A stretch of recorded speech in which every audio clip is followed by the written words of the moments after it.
Good morning, good afternoon, good evening, whenever you're watching this, I hope you enjoy. We are on chapter 8, what happened on Christmas night.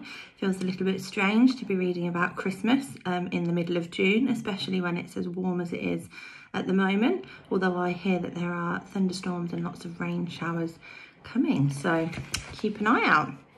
What happened on Christmas night? It was great fun on Christmas morning. The children awoke early and tumbled out of bed to look at the presents that were stacked on chairs nearby. Squeals and yells of delight came from everyone. "Oh, a railway station, just what I wanted. Who gave me this marvellous station? A new doll with eyes that shut. I shall call her Betsy May. She looks just like a Betsy May. I say, what a whopping great book, all about aeroplanes from Aunt Fanny. How decent of her. Timothy, look what Julian has given you. A collar with big brass studs all round. You will be grand. Go and lick him to say thank you. Who's this from, I say? Who gave me this? Where's the label? Oh, from Mr. Rowland. How decent of him. Look, Julian, a pocket knife with 3 blades. So the cries and exclamations went on, and the 4 excited children and the equally excited dog spent a glorious hour before a late Christmas breakfast, opening all kinds and shapes of parcels. The bedrooms were in a fine mess when the children had finished. Who gave you that book about dogs, George? Asked Julian, seeing rather a nice dog book lying on George's pile. Mr. Rowland, said George rather shortly. Julian wondered if George was going to accept it. He rather thought she wouldn't, but the little girl, defiant and obstinate as she was, had made up her mind not to spoil Christmas Day by being difficult. So, when the others thanked the tutor for their things, she too added her thanks, though in rather a stiff little voice.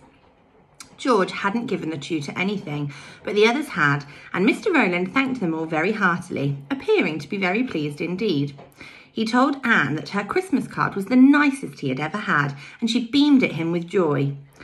Well, I must say it's nice to be here for Christmas, said Mr. Rowland when he and the others were sitting round a loaded Christmas table at the midday dinner. Shall I carve for you, Mr. Corinne? I'm good at that. Uncle Quentin handed him the carving knife and fork gladly. It's nice to have you here, he said.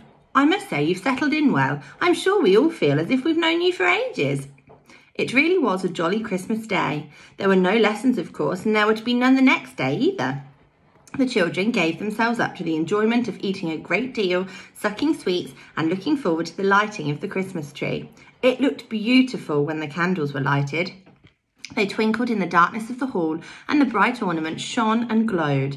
Tim sat and looked at it, quite entranced. He likes it as much as we do, said George, and indeed Tim had enjoyed the day just as much as any of them. They were all tired out when they went to bed. I shan't be long before I'm asleep, yawned Anne. Oh, George, it's been fun, hasn't it? I did like the Christmas tree. Yes, it's been lovely, said George, jumping into bed. Here comes Mother to say good night. Basket, Tim, basket. Tim leapt into his basket by the window. He was always there when George's mother came in to say good night. It's very interesting. It says into say good night rather than in to say good night. He was always there when George's mother came in to say goodnight to the girls, but as soon as she had gone downstairs, the dog took a flying leap and landed on George's bed. There he slept, his head curled round her feet. Don't you think Tim ought to sleep downstairs tonight? Said George's mother. Joanna says he ate such an enormous meal in the kitchen that she is sure he will be sick.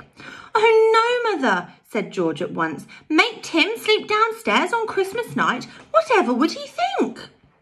Oh, very well, said Mother with a laugh. I might have known it was useless to suggest it. Now, to sleep quickly, Anne and George. It's late and you are all tired. She went into the boys' room and said good night to them too. They were almost asleep. 2 hours later, everyone else was in bed. The house was still and dark. George and Anne slept peacefully in their small beds. Timothy slept too, lying heavily on George's feet. Suddenly, George awoke with a jump. Tim was growling softly. He had raised his big shaggy head and George knew that he was listening. What is it, Tim? She whispered. Anne did not wake. Tim went on growling softly. George sat up and put a hand on his collar to stop him. She knew that if he awoke her father, he would be cross. Timothy stopped growling now that he had roused George. The girls sat and wondered what to do. It wasn't any good waking Anne. The little girl would be frightened. But why was Tim growling? He never did that at night.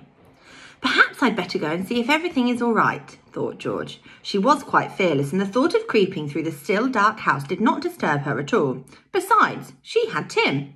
Who could be afraid with Tim beside them? She slipped on her dressing gown. Perhaps a log has fallen out of one of the fireplaces and a rug is burning, she thought, sniffing as she went down the stairs. It would be just like Tim to smell it and warn us. With her hand on Tim's head to warn him to be quite quiet, George crept softly through the hall to the sitting room. The fire was quite all right there, just a red glow.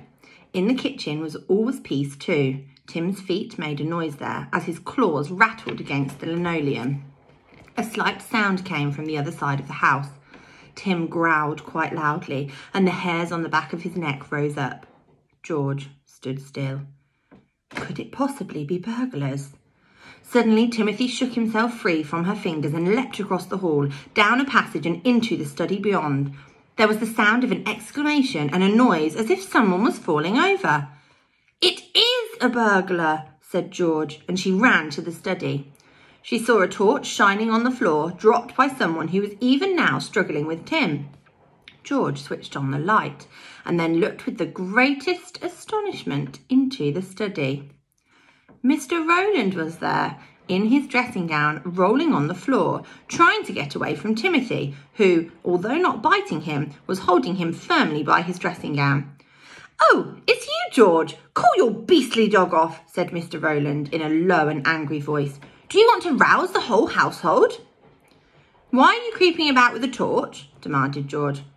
"I heard a noise down here and came to see what it was," said Mr. Rowland, sitting up and trying to fend off the angry dog. "For goodness sake, call your beast off." "Why didn't you put on the light?" asked George, not attempting to take Tim away. She was very much enjoying the sight of an angry and frightened Mr. Rowland. "I couldn't find it," said Mr. Rowland. "It's on the wrong side of the door, as you see." This was true. The switch was an awkward one to find if you didn't know it. Mr. Rowland tried to push Tim away again, and the dog suddenly barked. "Well, he'll wake everyone," said the tutor angrily. "I didn't want to rouse the house. I thought I could find out for myself if there was anyone about. A burglar, perhaps. Here comes your father." George's father appeared, carrying a large poker. He stood still in astonishment when he saw Mr. Rowland on the ground and Timothy standing over him. "What's all this?" he exclaimed. Mr. Rowland tried to get up, but Tim would not let him. George's father called to him sternly, "Tim, come here, sir." Timothy glanced at George to see if his mistress agreed with his father's command. She said nothing, so Timothy took no notice of the order and merely made a snap at Mr. Rowland's ankles. "That dog's mad," said Mr. Rowland from the floor. "He's already bitten me once before and now he's trying to do it again." "Tim, will you come here, sir?" shouted George's father. "George, that dog is really disobedient. Call him off at once." "Come here, Tim," said George in a low voice. The dog at once came to her, standing by her side with the hairs on his neck still rising up stiffly.